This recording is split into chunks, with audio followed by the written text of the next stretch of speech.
I know that you're very aware of the situation that arose at Ruthin School in my region. And before saying any more, I think we should thank Kelly Williams, the Daily Post journalist, who did so much to expose the situation there and to bring it to the attention of the wider public, and also to help bring matters to a head. And now that some of those heads that needed to roll have rolled, we need to look forward, of course, and work with the school.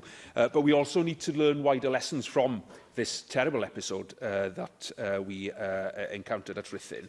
And it became clear, of course, that independent schools aren't subject to the same rules as local authority schools, and that's of a huge concern, particularly when things, of course, go wrong. Now, some of the things that have been suggested to me that need addressing include making sure that those who teach in independent schools should be registered with the Education Workforce Council.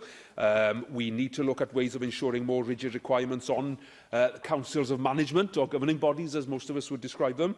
We really do need representatives who are appointed by local authorities. We need to make sure that there are representatives of teachers and parents and pupils on those bodies. We need to extend the powers of Estyn so that they can remove governors and senior leadership when there are issues around professional concerns. Now, not all of this is devolved, and I appreciate that you wouldn't be able maybe to address all of those issues, but I just want to understand what the Welsh Government is now doing to address some of the deficiencies that are clearly in the system, so that we can make sure that the experience at Ruthin School isn't one that can happen anywhere else in future.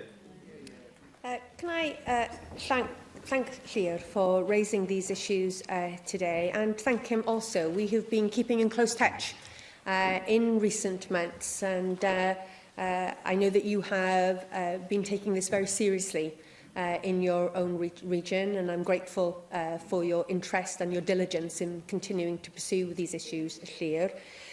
You are right. The situation at Ruthin raises some fundamental points about the regulation of the independent school sector.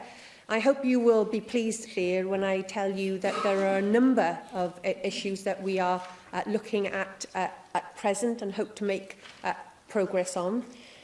Firstly, we are already out to consultation on changing the regulations that will require an independent school to notify its local authority of the pupils who are on the register at that school, so we know exactly who is attending that school.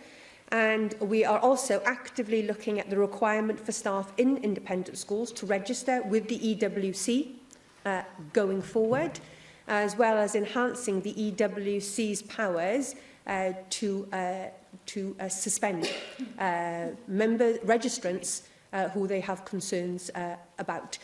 Those pieces of work are live, actively being taken forward at the moment, that I think will take us one step forward in providing the safeguards, I'm sure, across the chamber we would all want to see in all of our schools, but in this case, independent schools.